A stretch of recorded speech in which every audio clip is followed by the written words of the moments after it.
श्री राधे राधे। हरे कृष्णा। पंचम माला। पहली मनी। तुम पिछले अनंत जन्मों में न मालूम कितने माता पिताओं की स्नेह भरी गोद में खेले हो, कितनी पति प्राणा प्रेमिकाओं के प्रेम रस में डूबे हो, कितने पुत्र पौत्रों को वात्सल्य भाव से हृदय में धारण कर चुके हो और कितने मित्र सुहृदयों के स्नेह से सुखी हो चुके हो। क्या आज भी उन लोगों के साथ तुम अपने आत्मा का कोई संबंध मानते हो? असल में यहाँ के सभी संबंध आरोपी थे। एक सराय में यात्रियों का दल इकट्ठा हो गया है, समय पर अपने अपने रास्ते चला जाएगा। दूसरी मनी। यहाँ का संबंध बालू की भीत की तरह अस्थिर है। इस संबंध में वास्तविक आत्मीयता नहीं है। यह संबंध है रूप रसादी इंद्रिय विषयों को लेकर, स्वार्थ अभिमान और अज्ञान को लेकर। प्रेममय प्रकाशमय सनातन पुण्यधाम में इस संबंध की कोई गणना ही नहीं है। तीसरी मनी। यहाँ के प्रिय संबंधी स्त्री स्वामी पुत्र कन्या आदि वस्तुतः तुम्हारे आत्मीय नहीं है। यदि तुम संभाल कर बरतो तो वे है तुम्हें आध्यात्मिक जगत तक पहुँचाने में और विशुद्ध प्रेम प्राप्ति के अधिकारी बनने में सहायक और अवलंबन रूप। चौथी मनी। यह प्रपंच आत्मा की विलास भूमि नहीं है, यह है आत्मनियंत्रण, आत्मशुद्धि और आत्मज्ञान का विद्यालय। पांचवी मनी। जगत में कौन साधु है और कौन असाधु, कौन भोगी है और कौन त्यागी, कौन महान है और कौन शूद्र, कौन पंडित है और कौन मूर्ख, कौन बुद्धिमान है और कौन अबोध, कौन धनी है और कौन दरिद्र, इसका पूरा पता लगाना बड़ा कठिन है। न मालूम किस वेश में कैसी कैसी चेष्टाएं चल रही है। छठी मनी। जगत की लीलामय की विचित्र लीला मानकर सुखी हो और यह निश्चय करो कि जो इस सारे जगत में सदा अनुसूत है, जो इसका एकमात्र आधार है, जो इसके पहले भी था और पीछे भी रहेगा, जो इसके अंदर भी है और बाहर बहुत परे भी, जो अनादि है अनंत है, वही असल में लीला के रूप में भी प्रकट हो रहा है। उसे पहचान लेने पर फिर साधु असाधु और अपने पराये को अलग जानने की आवश्यकता नहीं रहेगी। सातवीं मनी। परोपकार की न दुकान खोलो न उस पर अभिमान करो। मनुष्य जाता है परोपकार करने का व्रत लेकर और खोजने लगता है आत्म प्रतिष्ठा, आत्म पूजा और आत्म सम्मान। यह परोपकार नहीं, विडंबना मात्र है, छल मात्र है। आठवीं मनी। उपदेश और ज्ञान के प्रचार का ठेका भी मत लो। पता नहीं व्यक्तित्व की पूजा की छिपी लालसा में इसमें कारण हो। नौवीं मनी। भगवान का स्मरण करो, उनके सामने कातर भाव से रो, प्रार्थना करो, भगवान मैंने हजारों अपराध किए हैं और अब भी कर ही रहा हूँ। मधुसूदन, मुझे अपना खरीदा हुआ गुलाम समझकर मेरे अपराधों को क्षमा करो। प्रभु, मुझे पवित्र बनाकर अपने परम धाम की राह पर ले आना तुम्हारी कृपा का ही काम है। मैं तो डूबा जा रहा हूँ अगसागर में, भटक रहा हूँ भयानक भवारण्य में। बचाओ मेरे स्वामी, बचाओ। 10वीं मनी। अभिमान छोड़कर जो सच्ची प्रार्थना करता है उसकी प्रार्थना भगवान उसी क्षण सुनते हैं। पर मनुष्य प्रार्थना के समय भी दंभ करता है। वह अपने अपराधों और दोषों के लिए कभी दुखी होता ही नहीं, उन्हें देखता ही नहीं। फिर कपट भरी प्रार्थना पर भगवान भला कैसी रीझे। 11वीं मनी। भगवान का नाम महान महिमामय है। नाम और नामी में वस्तुतः कुछ भी भेद नहीं है। 12वीं मनी। नाम चिंतामणि ही श्री कृष्ण है। वह चैतन्य रस विग्रह पूर्ण पवित्र और नित्य मुक्त है। नाम और नामी दोनों अभिन्न है। 13वीं मनी। जो मनुष्य सचमुच भगवान के नाम का आश्रय ले लेता है वही भाग्यवान है, वही सुखी है और वही सच्चा साधक है। 14वीं मनी। जिसकी जीभ और चित्तवृत्ति भगवान नाम में लगी है वही साधु है, उसका जीवन धन्य है और उसका सत्संग सभी को वांछनीय है। 15वीं मनी। जिसकी जिह्वा निरंतर पतित पावन हरि नाम की रट लगाती रहती है वह चांडाल होने पर भी सबसे श्रेष्ठ है, क्योंकि वही प्रभु का प्यारा है। 16वीं मनी। भगवान के नाम कीर्तन से केवल पापों का नाश ही नहीं होता, पाप नाश के लिए तो शास्त्रों ने अनेकों प्रायश्चित बतलाए हैं। 17वीं मनी। नाम से सायुज्य मोक्ष की आकांक्षा भी मिट जाती है, क्योंकि उस मोक्ष में प्रियतम के नाम गुण का कीर्तन कहा। 18वीं मनी। श्री हरिदास महाराज ने कहा था, नाम का फल तो है पंचम पुरुषार्थ, श्री कृष्ण प्रेम की प्राप्ति। पापनाश और मुक्ति तो नाम के आनुषंगिक फल मात्र है। जैसे सूर्य के उदय होने पर प्रकाश होता ही है। 19वीं मणि, जैसे जगत के प्रकाशक प्रभाकर के प्रकट होते ही जगत का सारा अंधकार नष्ट हो जाता है, वैसे ही नाम रूपी सूर्य के उदय होते ही पाप समूह समूल नष्ट हो जाते हैं। भगवान का नाम अज्ञान समुद्र से तरने के लिए तरनी के समान है। ऐसे जन मंगलकारी हरि नाम की जय हो। 20वीं मणि, धर्म क्या है और अधर्म क्या, पुण्य क्या है और पाप क्या, नित्य क्या है और अनित्य क्या, सत्य क्या है और असत्य क्या, पवित्र क्या है और अपवित्र क्या, सुख क्या है और दुख क्या। जब पूरा विश्लेषण करके बुद्धि इनके यथार्थ स्वरूप को प्रत्यक्ष करा दे, इनका सच्चा अनुभव करा दे, तब समझना चाहिए कि विवेक जगा है। 21वीं मणि, जब मनुष्य यह जान लेता है कि भगवान ही एकमात्र आनंद स्वरूप है, उनकी प्राप्ति ही जीवन का परम और चरम ध्येय है, तभी विवेक की जागृति समझनी चाहिए।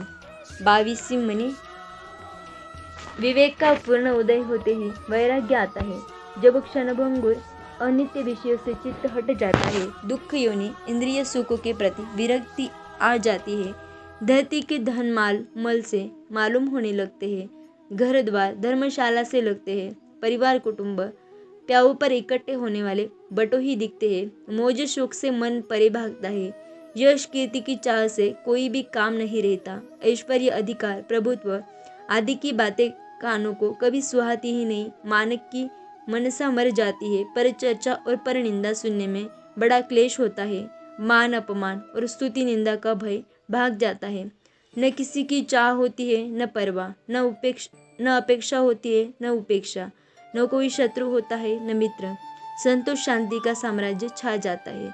दिन रात केवल भगवत स्मरण और भगवत गुणगान की ही इच्छा और चेष्टा बढ़ती रहती है, तभी समझना चाहिए कि वैराग्य देव का शुभागमन हुआ है। 23वीं मणि, मनुष्य सुख चाहता है पर जानता नहीं सुख क्या है। जिसको वह सुख कहता है वह वस्तुतः दुख का ही प्रकार भेद मात्र है, या यूँ कहना चाहिए कि वह दुख का अग्रदूत है। 24वीं मणि, सुख आते ही पुकार कर कहता है कि देखो दुख अपने पूरे दल को लेकर मेरे पीछे ही आ रहा है। इसी से जो सुख खोजता है उसे दुख मिलता है, और जो सुख के सिर पर लात मारता है दुख स्वयं दुखी होकर उसके समीप से भाग जाता है। 25वीं मणि, विषय सुख की चाह ही दुख का आह्वान है, और सुख की अनिच्छा ही दुख का दम निकाल देती है। 26वीं मणि, सुख की वासना ही बंधन का प्रधान कारण है। गरीबी में जब विषय सुख की वासना सीमित रहती है तब उतना ही बंधन भी कम होता है। 27वीं मणि, जब सुख की चाह कम होती है तब उतनी ही चिंता भी कम होती है। जहाँ भोग विलास रूप सुख की स्पृहा आई कि चार ओर से फंदे पड़ने लगे। 28वीं मणि, मनुष्य स्वयं ही अपनी मूर्खता से बनता है और दुखों को बुलाकर उसकी आग में जलता है। 29वीं मणि, जगत के संबंधों का और प्रसिद्धि का प्रसार अशांति और दुख का महान हेतु है। शांति चाहते हो तो संबंध कम करो और छिपे रहने की व्यवस्था करो। जितना ही अधिक संबंध और सुनाम होगा उतनी ही अधिक अशांति और शोभा की उताल तरंगे उठेगी। विरह और विनाश का भयानक दुख सामने आएगा। अपकीर्ति के भय का भूत भी सदा सताता ही रहेगा। 30वीं मणि, जिस संसार में 4 दिन ही रहना है उसमें संबंध बढ़ाना और नाम कमाना मूर्खता ही तो है। 31वीं मणि, भक्ति से ही असली भक्ति आती है। भक्ति में प्रधान वस्तु है भजन। भजन से 2 काम पहले होते हैं, क्लेशों का नाश और शुभ की प्राप्ति। इसी से भक्ति को क्लेशग्नि और शुभदा कहते हैं। 32वीं मणि, क्लेश 5 है, अविद्या, अस्मिता, राग, द्वेष और अभिनिवेश। शुभ है विवेक, विनय, अपने को कुछ भी न मानकर भगवान को ही सब कुछ मानना। वैराग्य, भोगों से चित्त की विरक्ति, प्रेम, सबसे निस्वार्थ सौहार्द और अमृतत्व, आत्मा की अमरता का प्रत्यक्ष निश्चय। भजन से उपर्युक्त 5 क्लेशों का नाश और शुभों की प्राप्ति होती है।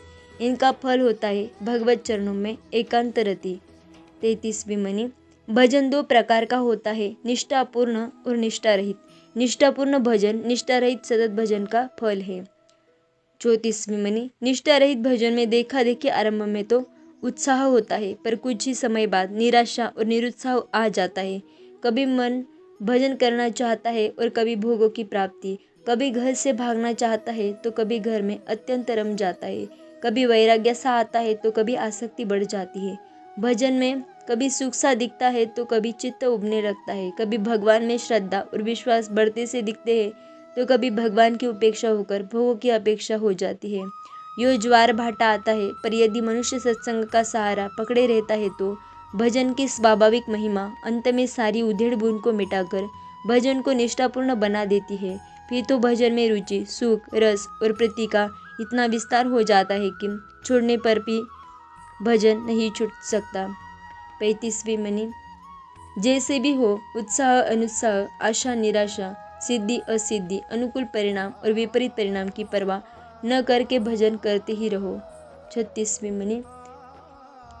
भक्ति पथ में 5 बड़े कांटे हैं, इनसे बचो और इन्हें उखाड़ फेंकने का प्रयत्न करो। ऊंची जाति का अभिमान, विद्या का घमंड, धन ऐश्वर्य और पद गौरव का महत्व, शरीर का सौंदर्य और उछलती जवानी, यही 5 कांटे हैं। 37वीं मणि। नित्य भगवान का गुणगान करो, नहीं तो तुम्हारी जीभ मेढक की जीभ है। 38वीं मणि। नित्य भगवान के गुणगनों का श्रवण करो। काले बादलों से घिरा हुआ दिन दुर्दिन नहीं है, दुर्दिन तो वह वस्तुतः वह है जिसमें तुम्हारे कान भगवान की गुण सुधा के अनवरत पान से वंचित रहते हैं। प्राण प्रयाण के पाथेय, संसार रोग की अचूक औषध और रोग शोक का हरण करने वाले तो बस हरि नाम के 2 अक्षर ही है। 39वीं मणि। किसी की निंदा न करो, न कर्कश वाक्य ही बोलो, सम्मान, सत्य, प्रेम और हित की ही बात कहो। सभी लोग तुम्हारी नम्रता और अपना सम्मान तथा हित चाहते हैं। 40वीं मणि। किसी की खुशामद मत करो, खुशामदी के मुंह और मन में सदा ही भेद रहता है, फूट तो उसका साथी बन जाता है। 41वीं मणि। स्पष्टवादी बनने के बहाने किसी का जी दुखाने वाली बात कभी मुंह से मत निकालो। 42वीं मणि।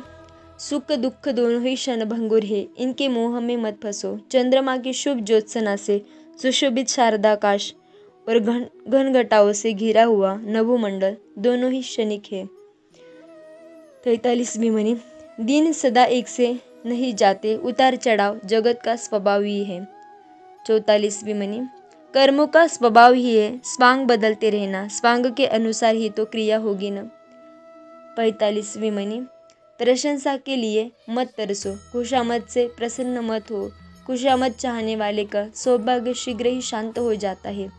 46वीं मणि। सरल बनो, कपट की बात छोड़ दो, जीवन में सीधापन लाओ, संतोष धारण करो। याद रखो, भगवान को सरलता और संतोष बहुत प्रिय है। 47वीं मणि।